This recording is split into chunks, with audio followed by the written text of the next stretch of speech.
Hey guys, what's up? It's Darkmake here and welcome back to another Mythic Plus guide. Today we're covering off Mists of Tirna Scithe, and this one's a pretty simple short dungeon, so hopefully building your confidence up through this one isn't too bad, as it's not too overwhelmingly complex and a long dungeon. So sticking with the same format that I've been doing here, we're going to swap between MDT and the VOD. I'm going to talk about in MDT the pulls you're going to be doing and some mob information, and then showing you the execution on the VOD, or showing you perhaps in some cases what not to do.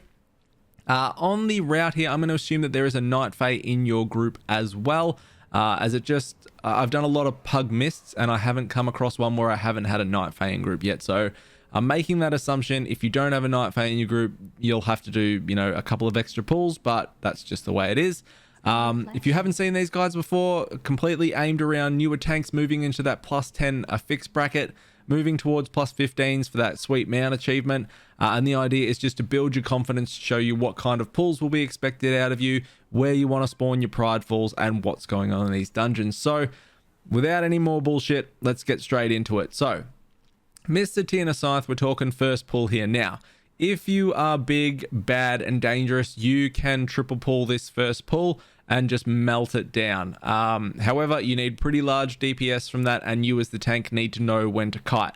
However, if you don't want to do that, and the safety recommendation that I'm going with is to just pull this into 2 pulls this first area. So first pull you're going to do under this recommendation, Night Fae overgrown roots through the first bit here, and we're going to skip this front section. We're going to pull these 5 spike claws together. The spike claws do a leap and a little rake that's a 4-yard splash. You're not going to have any problems with them. Just pull this 2 packs, melt them down, no worries.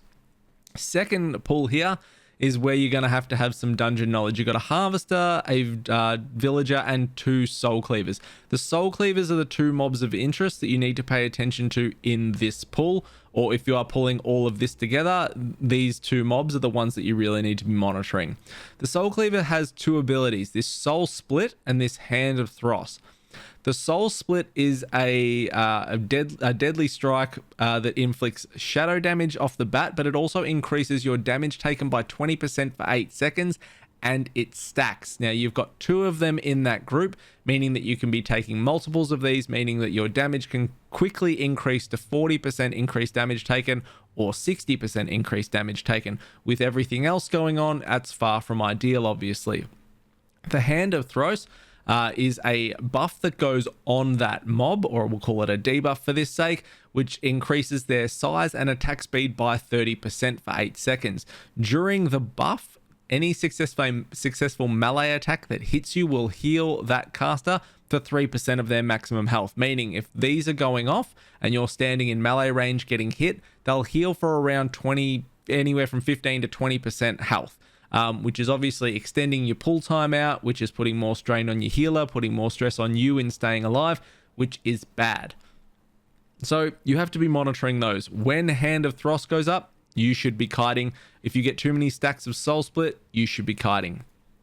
Otherwise, in this pack, you've got the Harvester. The Harvester has a Harvest Essence, which is a group-wide drain life, so you want to be kicking that ASAP and shutting it down. The Spirit Bolt is a random bolt that goes out and hits people with shadow damage, deals a fair bit of damage, kick what you can. Lastly, the Villager. The Villager will have a frontal smash, which is marked by a giant blue indication line called Bewildered Pollen. You just want to make sure that you're not standing in it. It'll also do this overgrowth on someone, which wraps them in roots and a little pod thing, break them out of the pod. That's pretty much it. So, as I said, feeling frisky, triple pull this, go big. Otherwise, split this into 2 and then pull this one here. Next, what we're going to do is, if you've got a rogue in your group, a hunter, a night elf monk, a mage, you can pull this off. If you don't, you may very well have to get your tank, and I would advise to pull this group off to the side. Your group run around and get up to here. Stay out of combat and then just res the tank. That would honestly be my advice, as fighting this pack here is ugly, a waste of time, and just not what you want to do. So if you've got a rogue, you can sap this guy and your group can move around, no worries. Mage can poly it, hunter can trap it, monk can paralysis. Now, if you're in one of those situations like the hunter trap or the monk paralysis, where you're going to trigger combat when moving past it, what you actually want to do is, say you've got a hunter, get them to trap this mob. Get the hunter to go through first. They'll get in combat when they run past it. Your group can then run past it. The hunter can then feign death. Your whole group is then not in combat, and you can go into this next pull. Same with the monk paralysis. If they're a night elf, they'll be able to paralysis this one, run through first, get in combat, group runs around, they can then shadow meld, then they can skip this. If you don't have any of those options, tank, pull them off to here, group move round, tank die, mobs reset, res tank, go into this pack. I just think they're a waste of time fighting. So then we're going to move into this next pack here, double harvester, double soul cleaver. So with this one here, the soul cleaver, again, remember we're monitoring our soul splits and the hand of Thros.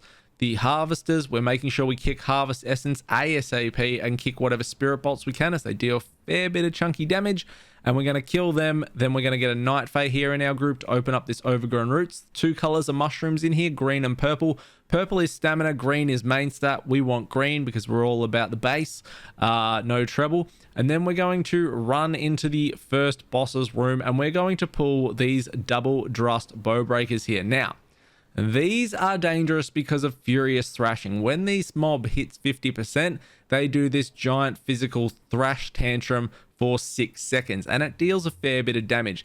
They also do this bramble burst, which is puts these brambles out of the ground. It slows you when you stand in them, and it also deals damage. You're standing in them while the thrash is going off. You're giving a healer a really hard time, so you got to be aware of that. What we like to do is we play with a resto shaman. So what we do is we actually hit both of these to 50% at the same time. We trigger both thrashes off, and then we spirit link it, and we just ride it out for the good times. If you don't have a slink, you could use a healing cooldown and maybe some personals. On Fortified, it gets pretty hairy. We just find it far better off pushing both of them to 50% at the same time and slinking it versus pushing one and possibly having to use cooldowns, and then the other one hits 50% and not having any option for it, but you obviously play to whatever is in your group. Once these 2 die, we will get our first Prideful, which is another reason that we want to skip this group here, because we're wanting to spawn Prideful after these 2 to take it into the first boss. Now, the first boss, Ingra, Maloch here, and Droman, we're going to be focusing the tree, okay? When the tree dies, it stuns Ingra, and they get a 100% increased damage buff on them, where we pop all our cooldowns, our heroism, and we just go big. You want to leave them on top of each other for the whole fight, so you can get that cleave dot damage going throughout the entirety of the fight. Ingra will be casting a spirit bolt, so you just want to have a kick rotation sorted on that. The tree will be doing that bewildering pollen smash again. Remember the big blue line frontal, so you just need to make sure that you are not getting hit by that and just sidestepping it. But save all cooldowns for when the tree hits 20%. It will then become inactive. It will stun Ingra, and then you want to burst and go big on Ingra. Ingra will also have this repulsive visage here, or visage, sorry, where it will fear. It's a group-wide fear for 3 seconds. Generally, if your damage is good, you will not even see that. If it does come out, however, just use whatever immunity you've got, AMS, Lichborn, Berserker Rage, whatever you can, Tremor Totem, whatever you can to make sure that you're getting out of that fear, because there will be blue swirlies that come out on the ground as well from Ingra, so God, I'm all over the place. From Droman, these Tears of the Forest. They don't do a hell of a lot of damage, but there's these little blue puddles on the ground. You just don't want to stand in them. So that's the first section. Let's VOD it up and let's go have a look, guys. So going to the VOD here, which is perfectly at the start, because I didn't start making this video and stuff up because that's just not something that I would do. So Key's going to start here. We've got a Night Fae in the group, of course, so we're running over to this first overgrown little root here, and we are moving through here, and we're going to play this safely. So we're going to pull the 5 spike claws just on top of each other, and we're going to melt them down. Now, you will not have any issues with just pulling the 5 here. As I said, you can absolutely chain them in to the villager, the harvester, and the soul cleaver pack. However, it's just, I mean, Mist is a very safe key in terms of time. You don't need to risk it for biscuit to time this dungeon. So in terms of playing it safe, sometimes it's just the better option. Now, you can see here that I had 2 stacks of the debuff there, so I was taking 40% increased damage. So probably kiting is a far better option when you've got that. However, So right now I should be kiting, okay? You can see that frontal going out, just making sure I'm not standing in that. You can see the soul cleavers have the buff on them at the moment. So one just got a melee on me and healed for 3%. Need to be doing a much better job at kiting here while they've got the hand buff on them. Not great by me then. Not super terrible, but not great. So you want to leave yourself enough room that when they've got hand cast on them that you are moving the hell out of the way, just so you're not increasing the time that pull has to go for. So then we're going to get our rogue to sap the star harvester then. So that's been sapped and we're just going to move around it. No issues whatsoever here. Remember everything I said about hunter, monk, or if you as the tank need to just run them off and get rezzed or whatever. They're all options, but what we want to do is skip that pack because remember we want our prideful to spawn after the 2 burrows just before the first boss. So getting our kicks here, making sure we're kicking whatever spirit bolts we can, stuns, making sure that we get the harvester's full life drain when that's going off. I think one's coming up now, harvest essence. So we want to make sure we have a kick for that because it is a massive heal when it gets off. And the soul cleavers again, when they've got that hand of Thor on them, just making sure we move away as the tank. So then we're going to get our Night Fae to open up this one here, and we're going to move over. We're going to get our green mushrooms, so we're all going for them. And then we're going into the double bow breakers here. Now, remember, 50% thrash. So what we're going to do is we're going to trigger them both at the same time. Again, do whatever you are comfortable with, but as I said, this is the way we do it. And the reason we do it is just because we have the spirit link. We haven't had a chance, we haven't had a spot where we've died on it yet, even on fortified. It certainly does get hairier on fortified. This key was from about 2 weeks ago, asphyx wise. So you can see here, both thrashings going off at the same time here. Spirit link goes down. On Tyran, the damage isn't out of this world, but you do have to watch out for those bamble bursts underneath us as well. You can kind of see we had a fair stack of them in there because everyone's stacked for the spirit link. You just need to make sure that you're not standing in them and taking extra damage on top of the thrash. Once they go down, we're going to get our first prideful here. So here's our first prideful. You guys all know how prideful works, so I'm just going to skip through this so we get through it quickly. So prideful's about to die. What we do with prideful, by the way, guys, and you can do whatever you want, but when the person that gets prideful doesn't move, everybody else moves. But you know, you do you, boo. So Ingra here, you can see will do the spirit bolt cast. So we're just going to make sure we kick whatever we can, trying to keep the tree and Ingra stacked up as much as possible, just so we're getting that cleave damage. Don't blow your wad on the opening pull. Remember, you want to wait until the tree's 20% and get stunned, and then you want to blow your wad. So you can see here the little tears. So they're the blue anima puddles that get left on the ground. So you just need to move away from them. The tree will always trace back to you after it does its frontal smash and things like that. So if you need to move as the tank, guys, by all means, absolutely move out of the way. When it finishes the cast, it will come back to you. So here is the 20%, 100% damage buff, or 200% increased damage, sorry, is on Ingra now. So we are hitting our heroism. We've still got about 10 seconds of prideful left, and we're going to try and melt this as hard as we possibly can. We get it down to the 49% area, so which is fine for a first push. So we're going to focus back on the tree again, and we're going to get the tree down to 20%. We're going to trigger one more damage increase, and then we're going to pump Ingra for as hard as we can, which will get us down to around 15% area, and then we're not going to bother killing the tree again from 15%. We're just going to focus Ingra. I think maybe if you're above 20%, maybe it would be worth killing the tree again. 15% sort of area, it just seems the play to just continue to focus Ingra down. If I was above 20%, maybe it would be worth focusing the tree down. Now you can see there the fear went off, so you can see here repulsive visage is going off on Ingra. So we're going to use a cap totem here. So it's about, I'll go back a little bit further, sorry. So here it comes here. Here's the group fear. So we're just going to use a tremor totem there to avoid that. However, otherwise Lichborn AMS as a DK, you can use Zerka Rage on your warrior. You guys know what you can use to immune fears. Just try and make sure that you're not getting feared through a whole bunch of anima puddles. So 43% on Ingra. We've channeled the next damage increase here. So the next damage increase window here. So we're going to try and melt this again hard as we can. We'll get to around 15% area by the time the tree becomes active again. And then we're just going to stick on Ingra to continue to kind of, just DPS down as much as we can. So we don't switch back to the tree. We just kill off Ingra here. Dodging blue puddles again. I think we just missed the second fear, which is good.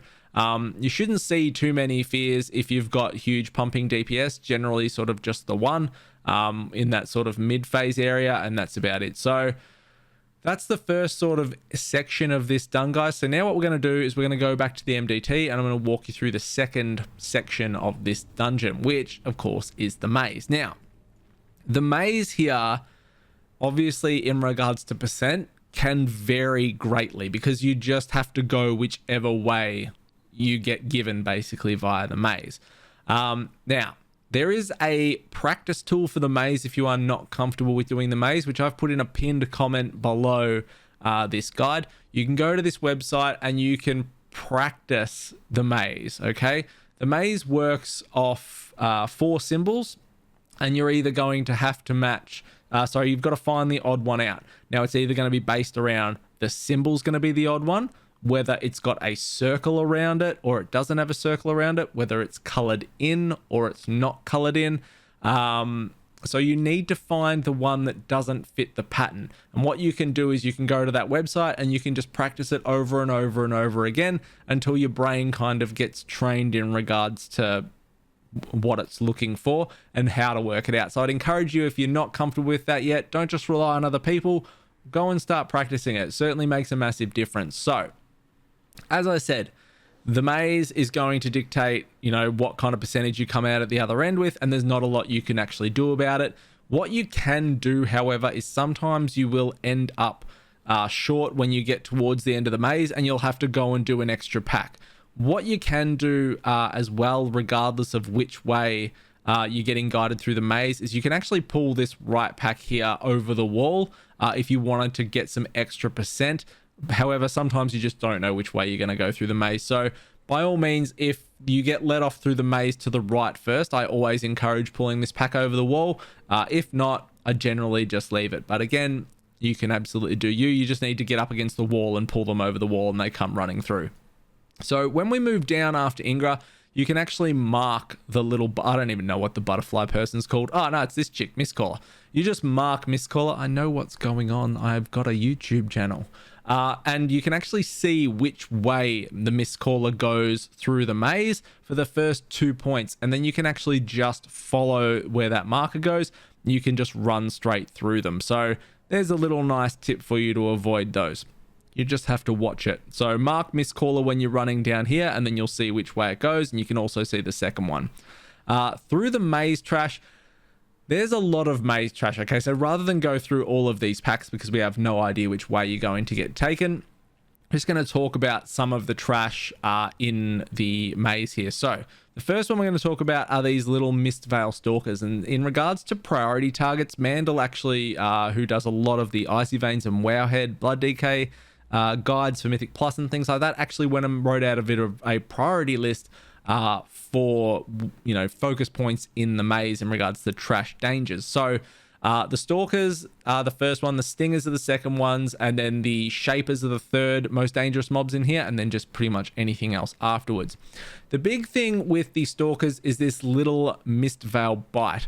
Now, the bite is a 1.5 second cast, so you can absolutely stun it before it goes off. It actually puts the ability on an internal cooldown, which means that it won't instantly recast, so you can save a bit of time through that. If this goes off, it jumps to a target and it bites them and leaves a bleed. It's pretty oofish damage, okay? So if you can get this, absolutely make sure that you do. The Stingers are the next mob that we're going to talk about. If I can go and find a pack with a Stinger in it. Where is a Stinger? Stalkers, Tenders, Stingers. Here we go. So these Stingers here, they have they move around a lot, which is really annoying. And they have this anima injection. So it's a nature damage dot that goes off. And then it also detonates as well, which explodes in an area within 8 yards, dealing nature damage. So They're pretty annoying as well, so you just need to watch out for those. And then the last one are the shapers and the tenders that we're going to talk about. So let me find a shaper here, or here's a tender. So the tenders cast this Nourish the Forest, which is a healing 3% of their maximum health every 1 second for 9 seconds. So again, you just want to make sure that you're kicking this so it's not healing things. And then the other one was the shaper that I was talking about, which is here. And they have this bramble thorn coat as well, which is brambles. So it's a shield. Again, if you don't get this, it just extends the duration of that pull. So you just need to watch out for those. They're probably the three most, as I said, the most interesting mobs in this one. The last mob that I want to make mention of is the ones that cast the Bucking Rampage. What ones are those? The Mistveiled Guardians. Here they are. These Mistveiled Guardians cast this Bucking Rampage. All right, now the way that you deal with this is the Bucking Rampage has a 2.6 second wind up cast. So you'll see it'll start casting Bucking Rampage. It'll go for 2.6 seconds. Doing a lot with my hands here. And what happens is then the cast will actually start for 3 seconds. You want to wait. You want to let that 2.6 second cast, that ramp up cast, go. Then when it hits the 3 second actual cast, that's when you want to stun it, in-cap roar it, leg sweep it, asphyxiate it, whatever you can do. That's when you want to do. If you use a stun in that 2.6 second wind up cast, it'll just automatically recast it again. It will not go on its ICD. So you need to wait until the 3 second actual channel of the abilities going off and then stun it. Okay, otherwise you're going to hit one of the named mobs as you go through. So there is this Mistveiled Matriarch here, the dragon, does a shred armor on you. So the longer it's alive, the worse your time is. Turns around and does Radiant Breath. Don't stand in the breath. It'll do a pool of Radiance as well, which is a healing pool on the ground. Move the dragon out of it ASAP. You and your group can stand in it though. There is this Mistveiled Night Blossom. This triple bite here. 3 simultaneous bites that go on you and inflict nature damage. What you can actually do is when the bite goes off, just outrange it and you'll never get bitten. So that's pretty easy to deal with. And then the frog who has this crushing leap, don't stand in the crushing leap, and a tongue lashing. Again, you can just stay at max range and just avoid getting lashed by his tongue as well by moving out as soon as the cast goes off, especially if you've got a speed boost or something like that. Otherwise, you can just take it and take a bit of damage and your movement will be restricted by 20% for 8 seconds. However, you can just move out and avoid being hit by the tongue lashing altogether as well. So then we're going to get through the maze and we're going to end up on the second boss, Mistcaller here. Now, biggest thing as the tank with Mistcaller is to make sure that you're always in range to interrupt Patty Cake. Patty Cake is only interruptible by you as the tank, okay? No one else can interrupt it. If you don't interrupt it, you get disorientated for 5 seconds. You'll drop aggro and bad things can happen. So make sure that you are within range, focus kick macro, and able to interrupt it, okay? You'll have to play the guessing game through this boss as well. So the 4 symbols, find the odd one out, same as you did in the maze. You need to watch the Vulpin that spawns and make sure that it does not touch you. So it's freeze tag. The Vulpin will run around for 14 seconds. You can paralysis it, you can roots it, you can hex it, you can stun it, you can do whatever to it. Just make sure it doesn't touch you, and make sure if you've got a Necrolord DK in your group that they don't use Captain Slappy hands while it's up and grip it into your entire group. Lastly, there's going to be dodge balls that come out. You just want to make sure that you're not standing in the lines and dodging the balls, and that is pretty much it, guys. So, to the VOD. So, you can see here we are going to move down into the maze here.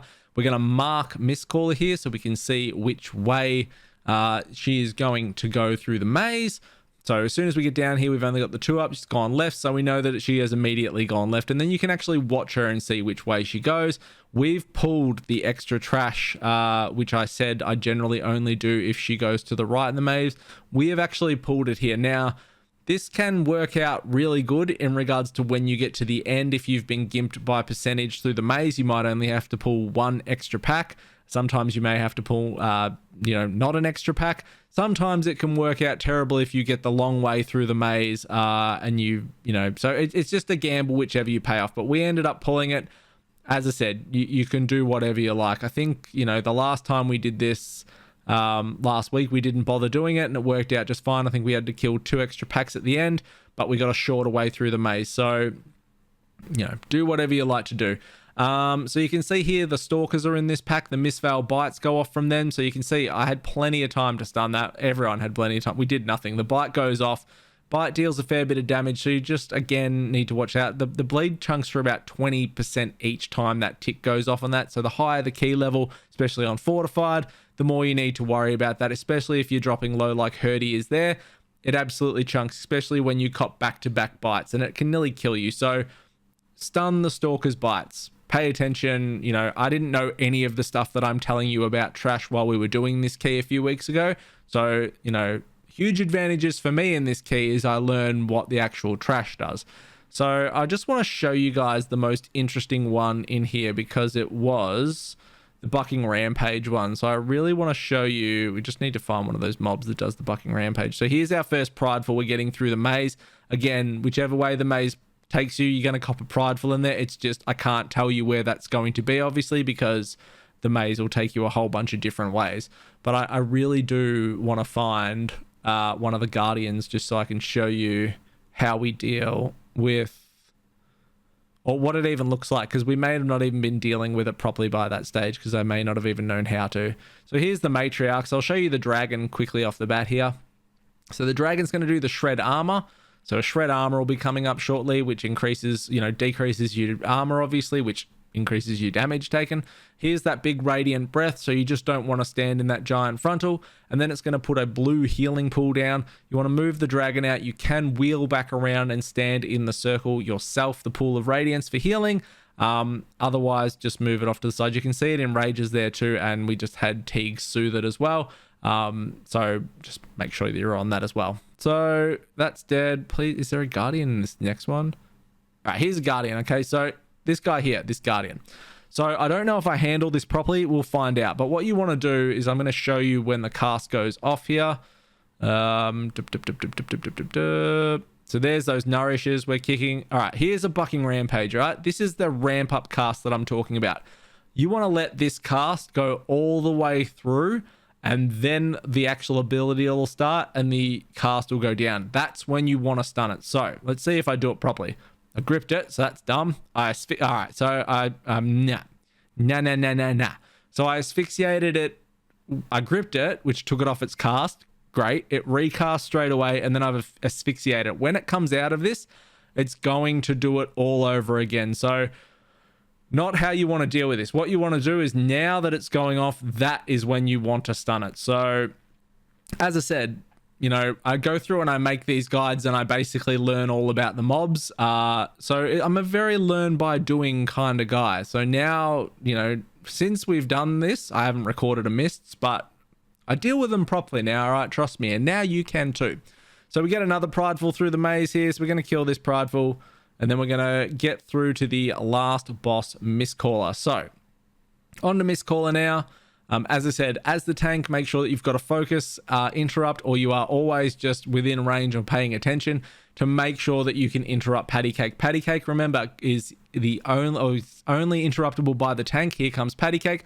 Just making sure I kick it. Here comes Freeze Tag, so the Vulpin.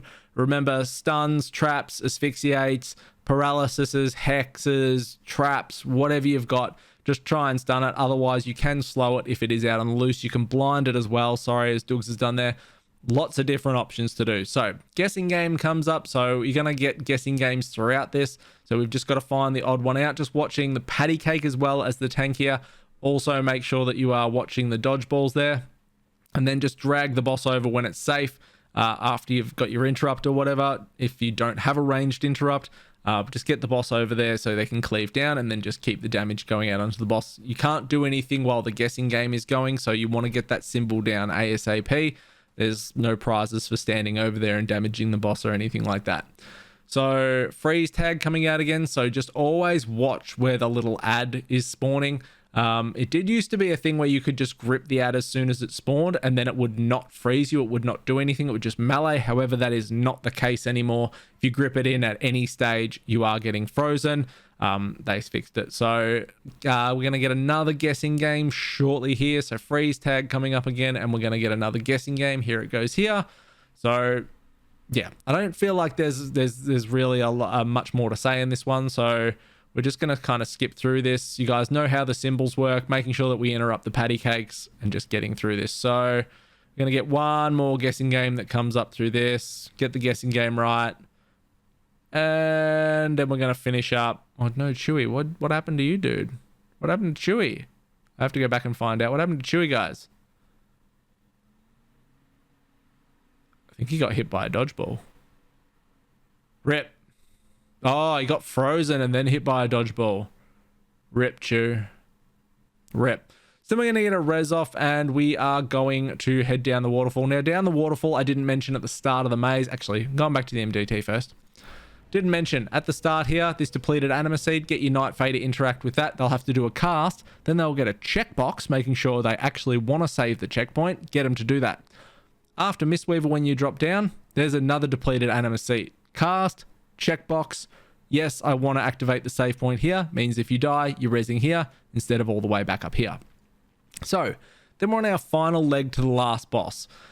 So down here, there's a few mobs that you do need to worry about. However, the most important ones are these Spine Maw Staghorns here. They require 2 melee interrupts on these to make sure you don't absolutely cuck your group. Stimulate Resistance is a shield that goes, or a big absorption shield that goes over them. You must kick this, okay? You absolutely have to kick this because it puts a shield on everything nearby them. It's just not good. Second kick you need to get is the regeneration, because this will heal everything near them as well. And again, we're in Mythic Plus here. We're trying to get through our pools as quick as possible. If these are going off, you are slowing down your pool by a stupid amount. You're wasting healer cooldowns, you're wasting tank cooldowns, you're wasting DPS cooldowns. It's not good. So they are absolutely the must-haves that you need to be aware of. The other mobs around them, these spine claws and that, they'll do this little like volatile acid that launches out onto the ground and things like that. Just don't stand in the bad stuff, but you won't have too many problems on them. The next mobs that you do need to worry about in here are these little Spine Maw Reavers here.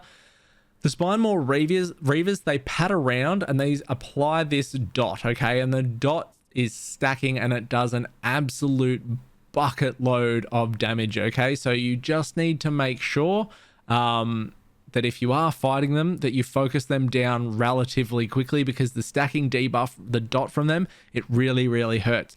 They pat around this entire area. What you can actually do with these two here is if you trap the front one or you CC the front one, the other one will stop in tow. So if you trap it, you get basically a minute there where they're just sitting there. Otherwise, when you finish this pack here, this first 3, you can run down, you can pull this pack up and fight them up here, and these will fly by, and then you can either get them on the way back or you can CC and skip them. You can CC them when they're coming along, and then pull them in, you know, once it's safe to do so through this, or you can pull them all at once. It's just, yeah, you just need to make sure that whatever you are electing to do, you've got your kicks down for the Staghorn, because it's the most important one again. And then the damage from this will ramp up really, really quickly.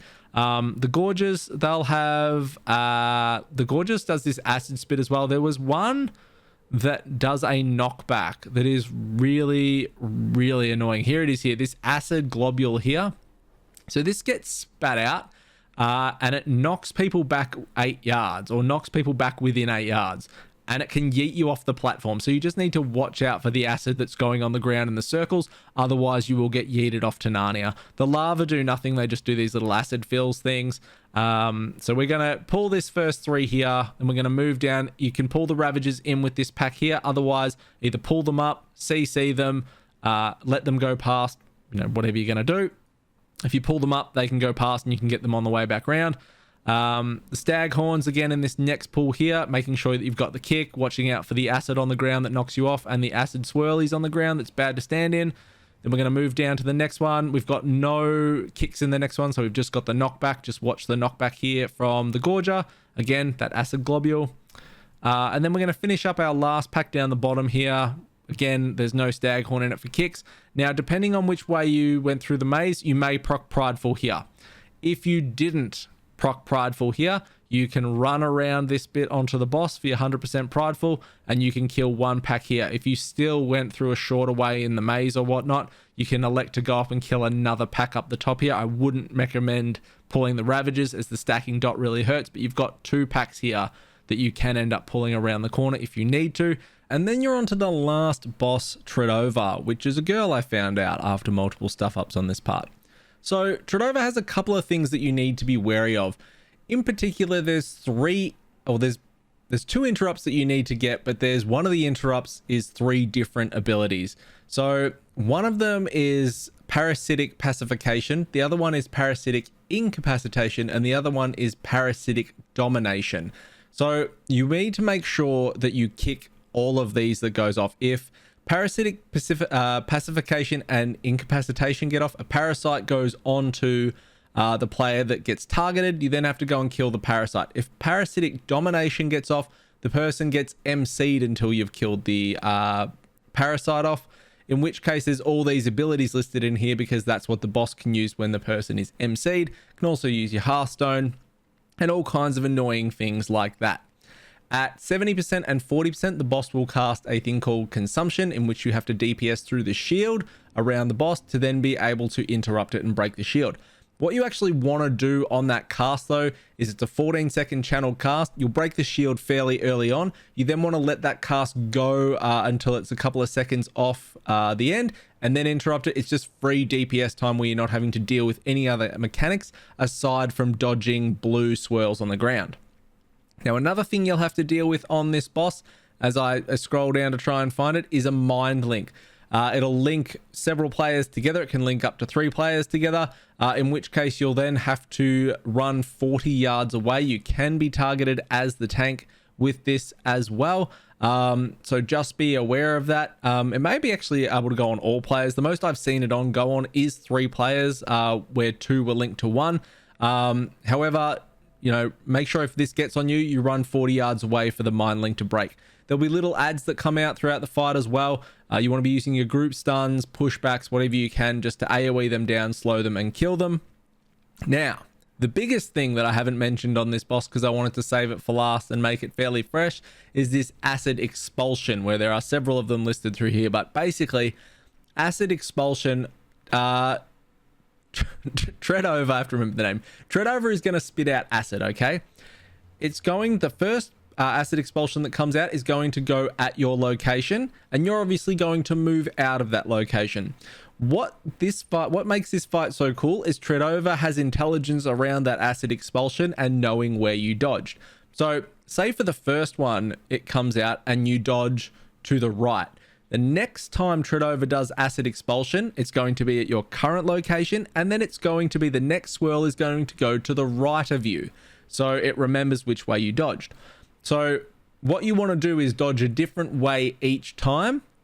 Make your movements small so you're not spreading it out a lot, as the acid expulsion, when it lands, will actually leave a puddle of acid on the ground. So what you want to do is dodge, say, to the right first, and then you dodge to the left next, and then you can dodge backwards on the next one, and then you can dodge forwards on the next one, and then you can start making your movements bigger after you've sworn off, you know, northeast, southwest, say.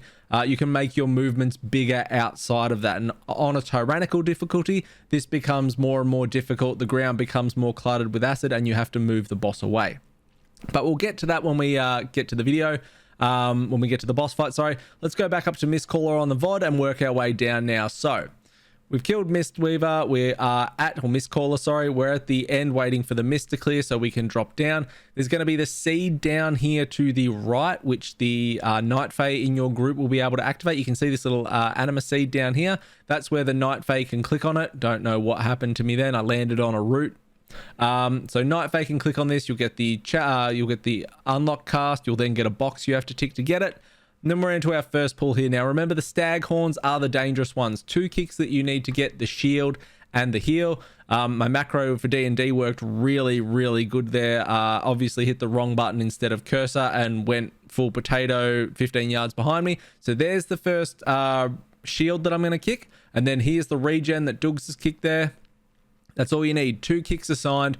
Make sure that one melts. As soon as that's done, you've really got these, you know, the volatile acids and things like that just to dodge. Make sure you're not standing in anyone's green circle. And that's pretty much it. You're not going to have too many issues with these ones. As I said, there is the knockback one, which is the gorges. So you do need to have to be fairly careful you're not standing in that. Here's these ravagers. I'm just going to pause this really quickly. I'm not sure if the wrong one got marked then too. So here are these ravagers, right? You can see them. If I go back a little bit further, you can see them here. These are the flying ones. This is the front one here, right? You want to trap this one here on the left. I'm pretty sure it's that one. If you do, it doesn't move, but whichever one's the front one, if you trap that, the other one stops too. Now, you got a couple of choices. One, you pull them all together. Other one, if they're still coming, you pull these and you pull them back up to this area, or you let them go past and then you pull it. So depending on whatever you want to do, you can go nuts. So we're letting them go past on this one. We're moving in here. Staghorn is the focused interrupt once again. Stuns going out, all that kind of stuff. Just trying to mince these as quick as we can. Here comes the resounding, the barrier or the absorption. We kick that. There's the regenerate. We kick that. The rest of the little ones all melt. Not really a problem. And just them watching out on the gorge and making sure we're not standing in the bad. Now, did we marked the wrong one, I think. So Teagues gets a trap on the marked one, which was actually the wrong one. And the other one continues to come forward because we actually ended up trapping the back one and not the front one. So, yeah, shit happens. So we're just going to pull them in here. The dot, remember, it is fairly nasty. It's a stacking dot from these guys as well. So you want to get these down as quick as possible. Pulling them, you know, on their own is fine. If you pull them in with a large pack and then you happen to spawn, because sometimes, depending on maze pathing, you can actually proc Prideful off these Reavers. So, you know, or you know, when a Staghorn and one of the other ones dies and you've still got the Reavers up with Prideful, and it can get all a bit hectic and nasty with the damage going out. So, you know, just play it safe. Mists is not a tough key for time. You've got plenty of time where you do not have to rush down this section. So another Staghorn pack, another 2 interrupts to go off here. Again, you guys know how this works by now. Kick the absorption, kick the heal, melt the rest, don't stand in the bad stuff. We proc our 80% Prideful here, so we're going to melt this Prideful, not too many issues, pew, pew, pew, pew, pew. Then we're moving into the last 2 packs here, in which case we've got Prideful 4, so these are just going to melt. Biggest thing here, just watching out for this gorgeous acid puddle that goes on the ground. I am very proud to say that I have stood in one before and been yeeted to Narnia. It is not a very nice feeling to do to your group. So killing those, moving down into the next pack. Again, you're not going to have too many issues. Don't stand in the bad stuff. 95% here. What we're going to do is mount up. We're going to run over, hug the wall here past the boss. I'm going to kill this last pack up here, and that's going to give us our last 4.5%. It's also going to give us our 100% Prideful, and we're going to take that into the boss. Now, you've probably seen it on MDI, and it's something that you can do if Prideful's going to take you longer, you know, than to just kill the boss. If it's, say, a fortified week, you can choose to skip this, go kill the boss, and then just finish off this for your last percent and skip a Prideful, basically. However, Prideful's a pretty powerful buff to have, obviously. If you've got plenty of time, you know, it's definitely the way to go in just getting it, but that's an option for you guys, just so you know. So we're going to kill this last one here. We're going to get our 100% Prideful. We are going to kill our 100% Prideful, and then we're going into the last boss. So last boss, here we go. So Tred'ova, you're going to, as I said, the biggest thing is the memory acid expulsion. So you're going to see it come out in a second. So moving to the right here, you want to try and keep your movement quite little. Here's the first parasitic interrupt. So remember, there's 3 different parasitic casts. You just want to interrupt them. Doesn't matter what it is, just kick it. Here's the consumption at 70%. We've already damaged through the shield in like, I don't know, 2 seconds. And then we're just going to leave it up for as long as possible, because as long as you're dodging blue swirls, this is just free damage. Interrupt it near the end of it and continue, rinse, repeat. Going left this time, a little bit too far by me. Then you, as I said, you want to keep your movement small. This last boss is fairly messy. However, it's a couple of weeks ago, and I've certainly learned a lot more about these dungeons and bosses during that time. Even making these guides, I've learned so much about these bosses and these mobs. So here's the ads coming out. Again, cap totems, anything you can do. You can see there I moved forward on that expulsion, but I moved forward in a big way. Now you can see the ground under the boss starts to get a little bit hairy in regards to the acid expulsions left. So what you can do as the tank, guys, is you just need to move the boss into a new quadrant of the encounter space. Don't be lazy about it. Don't make it hard for your DPS in regards that you can see there. I just got splashed really bad with my movement to there on the expulsion. So, you know, I think it's good. I'm definitely did this with wanting to do it incorrectly in mind, just so I could show you what not to do. I don't ever make mistakes. But you know, at least you guys will know now. And as the tank as well, can I just say, so I've done this like a fucking potato salad, right? You want to make it as easy as you can for people to dodge, right? And right now I've carded the boss like all over Narnia. So this is actually like a really bad job of tanking this boss, okay? So try and keep your movement small. When you've sort of done your first 4, move the boss to a separate quadrant that's nice and clean and leave it there and kind of let people establish themselves in a new area and make bigger movements. But don't you go running to Narnia with your hands out like going, ah! So yeah, learn from that. But otherwise, you can see here, I could have just gone backwards then again. But yeah, you'll learn this stuff. Mind Link's coming out, so you can see there, just moving 40 yards, breaking the chains there. The acid pools as well, you can see they actually clear up, because we had more over here earlier. They actually clear up as the fight goes on as well, so you can sort of kite around higher Tyran keys, you get more movement, and you can see here, you know, just how hectic it becomes towards the end of a fight. And this is only a 15 Tyran, it's not even a big one. So just something to be aware of as you kind of, you know, thirst for improvement on this fight. But otherwise, that is pretty much it, guys. So hopefully this video helps you out. That's obviously the aim. If you've got any questions, hit me up in the comments below. Otherwise, like, comment, subscribe. Thank you so much for checking out the video. Come say hi on Twitch. Come say hi in the Discord. I appreciate you all, and I'll see you all next time. See you, fam.